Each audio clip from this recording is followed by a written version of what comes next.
Good afternoon, ladies and gentlemen, it's Airsick Hydra here, and in today's video we're going to be going through the character creation and process within Wrath and Glory. Now, don't let what's on the screen put you off. It's actually really simple. We'll go ahead and hide that right hand side for just a moment. We're currently fiddling about with the Death Cult Assassin, and I thought to myself, why don't we just go through this process together so you guys can get familiar with the new system, which is similar to the last but has been reviewed, it has been finessified, it has been improved, it is much more betterer.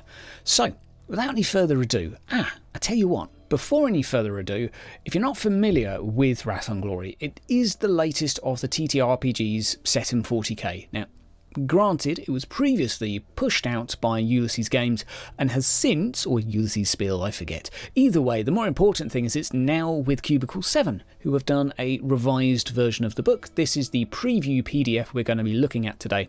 Now, I will say, because copyright still exists, I can't show you the whole damn book, but we will go through bits and bobs together so you guys understand what the hell is the character creation process, how does it work in the game, and you might get a bit of an understanding as to whether or not you think the system might be kind of cool. We won't be talking about combat rules or anything else, because we'll do that in another video, as well as a more formal review of the product. So, without any further ado, let's have a look at creating a character. So, what's important when it comes to creating a character? Firstly, having a framework. A framework is like what you would do on a session 0 for any campaign, only in this, we're also doing a little bit of hard boundary setting. What that means is we're saying the starting level, or basically the starting experience milestone, is one way of sort of framing the framework.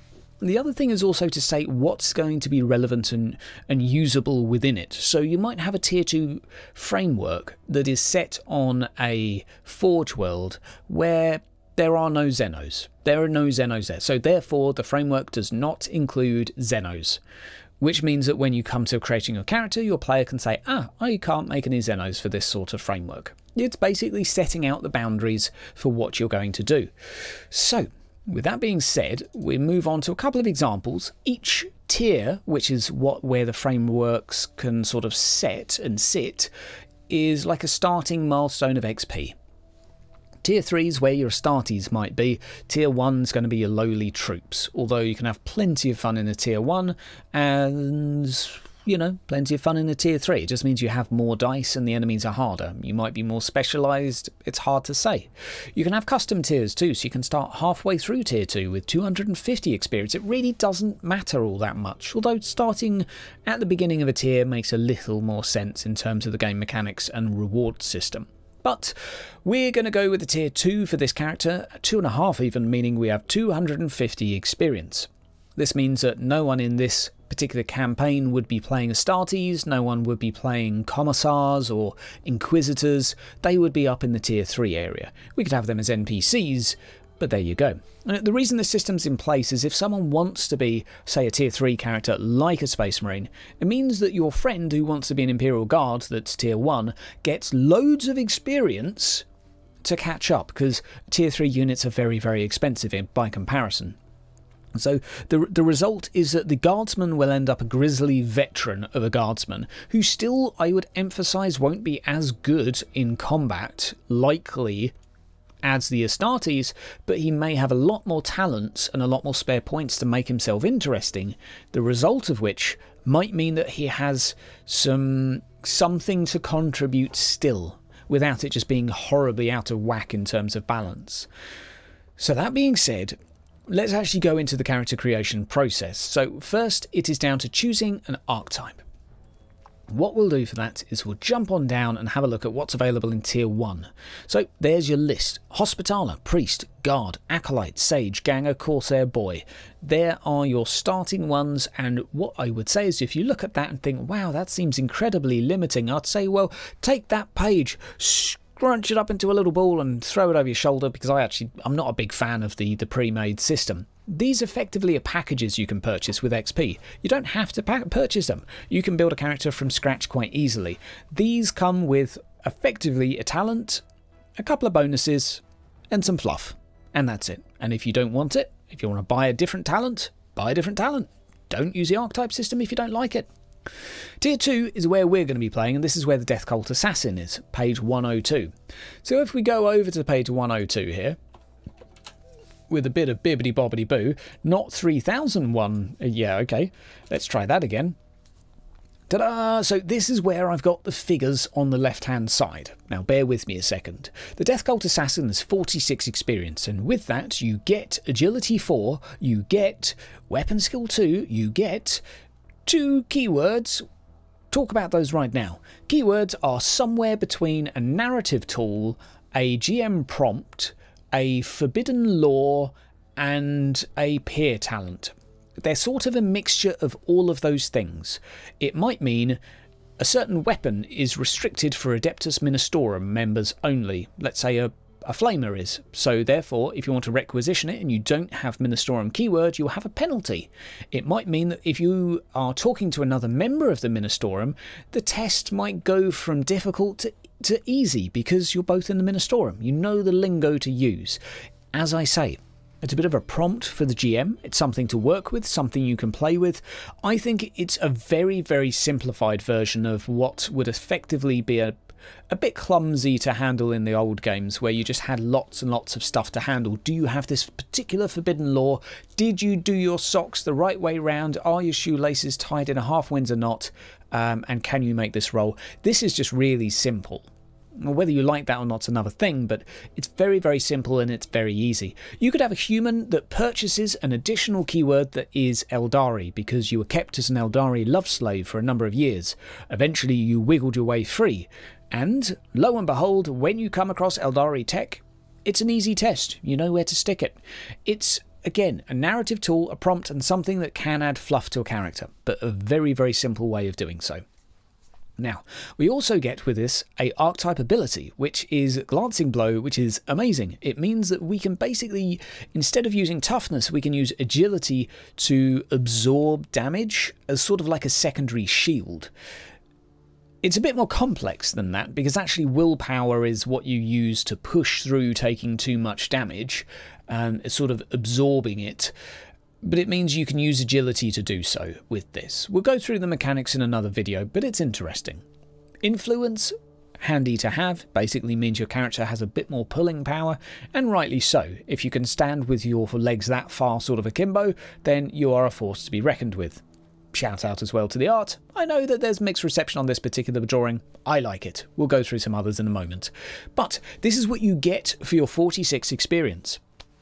Now, then you come with the options of suggested attributes, 54 XP for that, or suggested skills, 42 for those. You can either take those and then be left with some XP spare for talents, or you can say, F you, I don't want to do it that way, I do what I want. And then you could just bugger off and leave that and go and buy them yourself at whatever sort of level you like. So we'll go through the tier list, there we go. So now we're at attributes. Now remember, we do start off with one included with Death Cult Assassin, which is, I believe, was the Agility 4. So you'd have to then buy the rest to knock up your attributes, which I've done over on the left, and it adds up to 74 in total. So I pushed up a little bit with there, I spent a little bit more.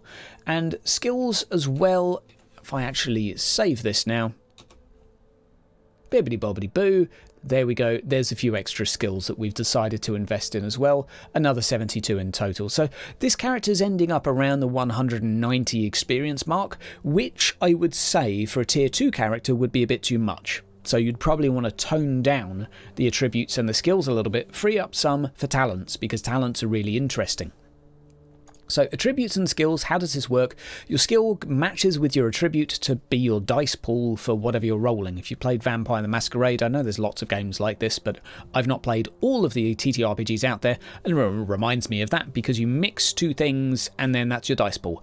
Although in this you typically always mix the same things. So as an example, let's say weapon skill mixes with initiative to be your sort of melee dice pool. Might sound strange, but there you go. It doesn't mix with strength, although strength does contribute towards damage, I believe. I might remember that wrong. You have athletics goes with strength, awareness with intellect, ballistic skill with agility. Sort of fairly typical things. Ballistic skill with agility is a little bit quirky as well, actually, when you think about it. But I like it. Agile character, good at shooting. it's cool. Does it always make sense? Maybe not. Maybe it does. I don't even know. Now, there are bonuses. Not bonuses. There are maximums for particular races, but you don't really have to worry about that. Now, let's say... well, okay. Little disclaimer to the Tree of Learning. It's basically a way of preventing you from tunnel visioning too much into particular skills by putting 5 points in one and nothing in someone else. Something, anything else. Anyway, wow, what's wrong with my brain today? It basically means that you have to have a certain amount of skills at a certain level in order to progress another.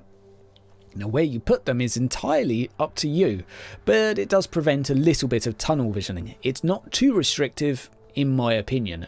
Given that the costs escalate, putting in a couple points here and there really doesn't feel like it's setting you back very much. Now, a few little tidbits about names and things like that. Very nice. No bonus for humans. Let's just go back and explore that a little bit. Here we go. So if by now you'd gone through that and you said, I don't want to be any of these archetypes, they all suck balls. Fine. What you can do then is say, I want to be Eldari. And so you just spend XP 10 to be Eldari.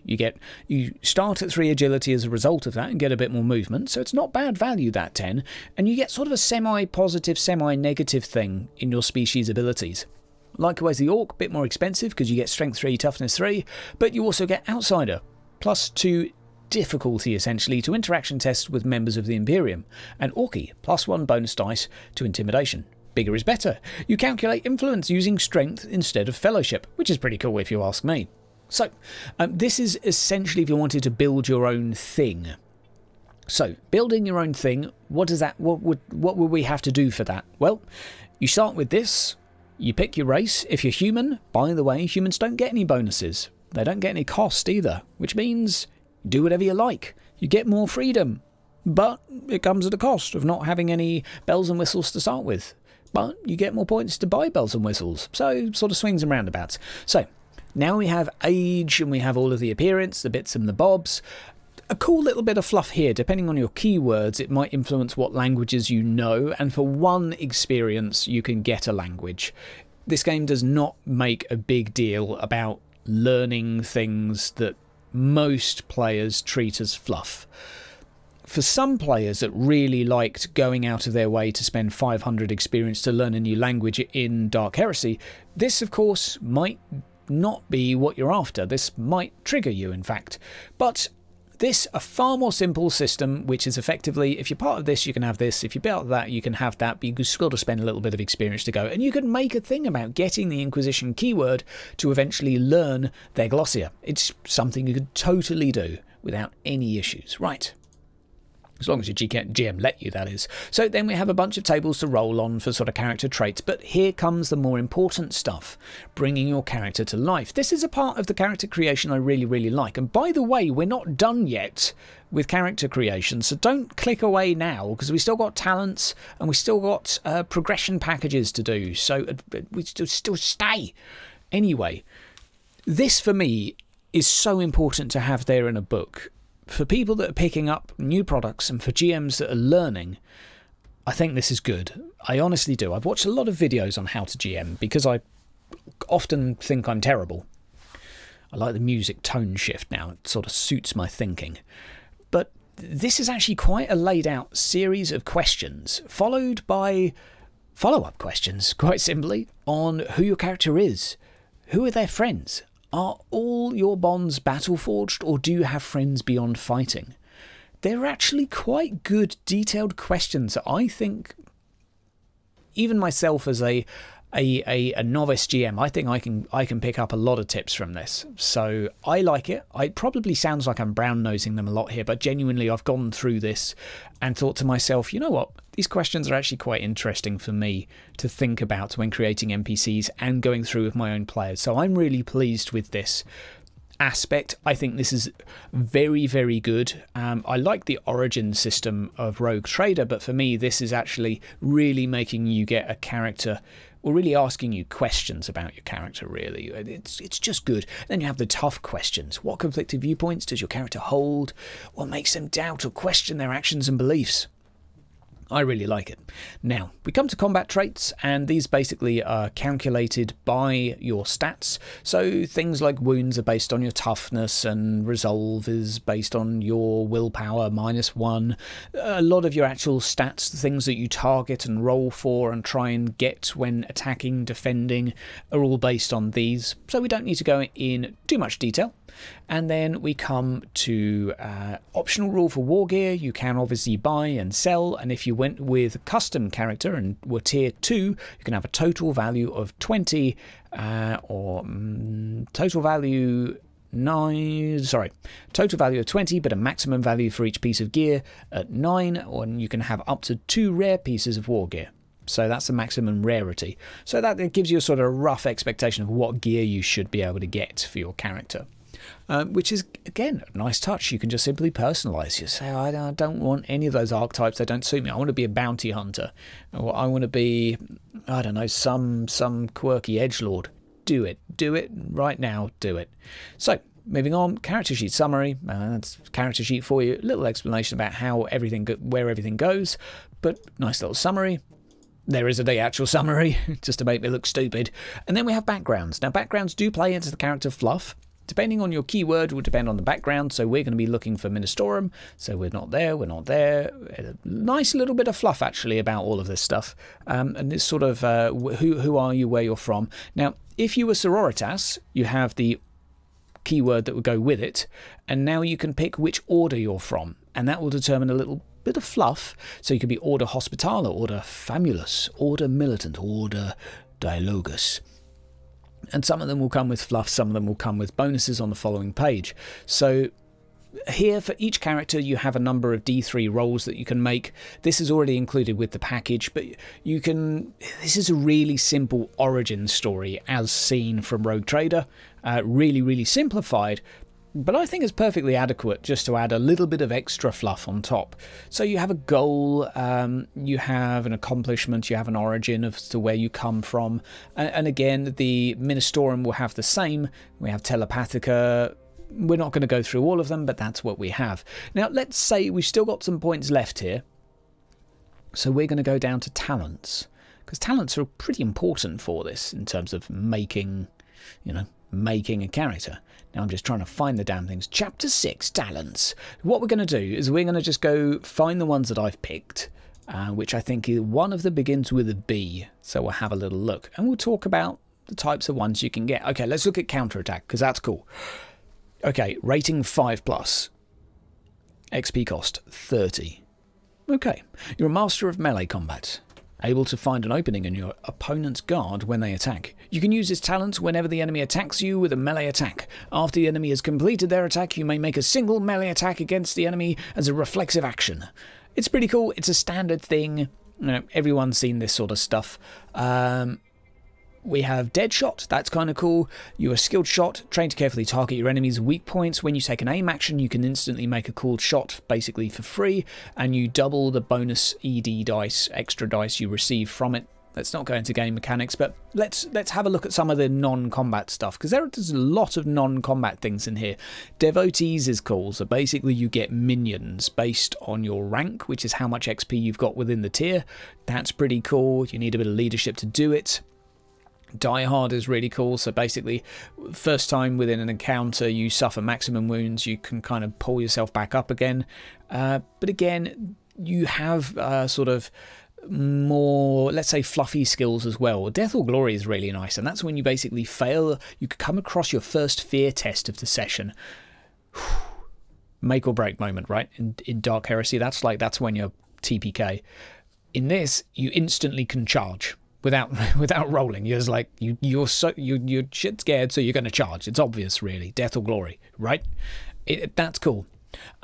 We have Dirty Fighter. That's a really cool one. So when making an interaction attack, if you get 4 extra successes, with 2 of them being 6s, and you can shift them, you can automatically apply one of those conditions to the enemy. They could be blind, they could be prone, restrained, staggered. So you could be basically a dirty fighting sort of ninja thingy.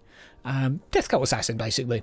So Dirty Fighter is something I would want for this character. 20 experience, and what it would mean is that they'd basically be able to stagger an opponent if they did an interaction attack. So they could do an athletics interaction attack, stagger someone, and then try to stab them. All in the same turn, by the way, and it doesn't take long to do. You do your interaction attack, roll athletics. Oh, there's my 6 dice. Roll them, blah, blah, blah. Oh, what's my target? Okay, I've got 4 over, 2 of them are 6s. Transfer those over, job done. Now you're staggered. Right, now I'm going to do my attack. 6 dice. Roll them. What's the target? Oh, it's a 3. You see, it does resemble a little bit more of like 5e D&D, where the player just hurries up and rolls the dice, and then you do the sort of the, oh, what's my target?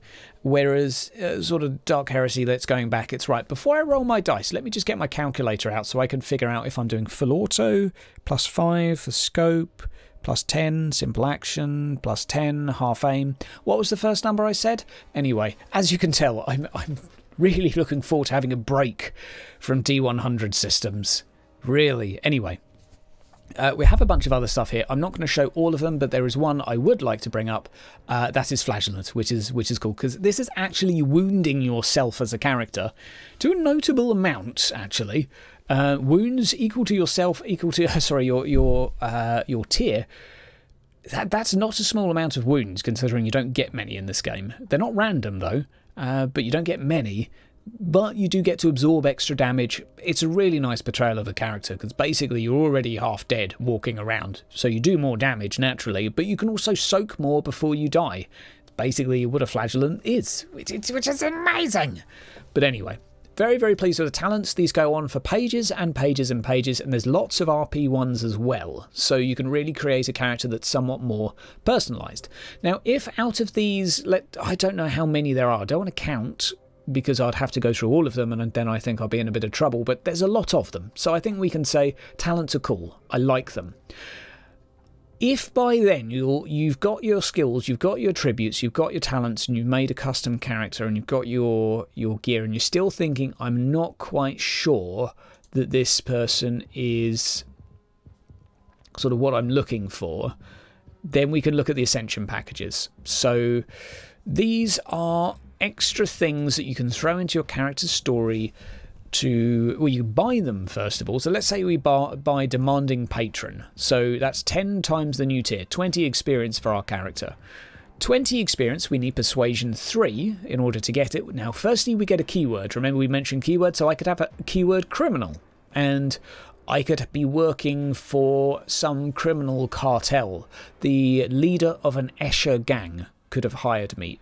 Very notable, reputable patron, who I'm working for, essentially. So, cool, that's given me connections and a keyword I wouldn't have had otherwise, which gives me access to new things within the story. But as well as that, I can either have an extra piece of rare war gear, which is kind of cool, or 2 new assets, and these are up for you and the GM to make, but I could have someone that is a fence for stolen gear, so I could have a weaponsmith who just, well, basically I can rock up to and they will do what I need to, and your GM can be like, yeah, you don't need to make the requisition test because they're your assets, they kind of work for you. It's really cool. Or you can just gain +2 influence per tier, ascended, which is pretty big. That's +4. Technically you're only ascending 1 tier, so I think that would be only 2. But still, extra influence means you can basically improve your pulling power. Really, really cool. Now these are part of, I think there's about 8 in total. These are the last 2 that I'll show you, but we have, let's just, excuse me music, let's bring you back down a little bit. Getting a little too tense there. Well, there we go, there we go. So, we have Wretch, 5 times the new tier, needs Cunning 3, gain 1 any keyword, and remove the keyword you betrayed. So basically, you screwed someone over so you could lose the Imperial keyword, and gain the Chaos keyword, even. So, story element, your new allies gift you the following. Either 3 assets, which is really cool, I think, or 1 rare piece of war gear. So you could have screwed over the humans and gained allies as the Tau. So for a little bit of XP, you gain some fluff. This reminds me a little bit of sort of VTM in that it's a little more creative, and it encourages some very interesting backstory fluff too. So by the time you've gone through all of this, all of these layers, I do think you come up with a character that feels fairly unique. The question still remains when it comes to playing, if you still feel unique. Because I do think that was a bit of an issue with the previous system. But looking at the talents available now, I think that makes the difference. That makes a big, big difference for me. My Death Cult Assassin I'm looking at currently is going to have the ability to bleed people when she inflicts damage. If she does enough, they'll automatically gain a bleeding condition, as well as dirty fighting, as well as brutalize. So basically she does extra damage in combat anyway, treating any weapon as brutal, which is just a lovely weapon attribute. It's not an attribute, a weapon effect. As well as that, she'll have the ability to basically stagger people, so she would kind of run up, interaction attack people, which means you could potentially stagger them if you roll well, and then attack them.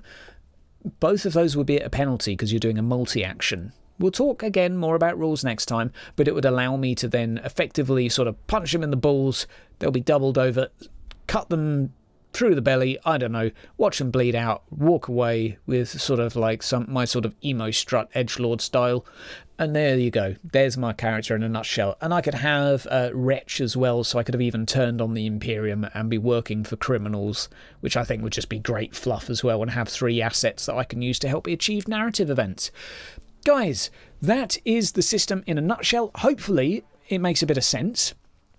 Hit me up in the comments if you've got questions, if you've got thoughts, if you like it, if you dislike it, if you want to talk more about certain things, if you want me to do videos geared towards certain stuff, let me know, because I think it's an interesting system at the very least, and I'm looking forward to running the campaign, and we will be starting the campaign probably in about a month, give or take. Guys and girls, take care of yourself, look after yourself, have a great day. You've been listening to Hydra, and remember to like and subscribe and do all of those things that you should do to, you know, be a good viewer. Take care.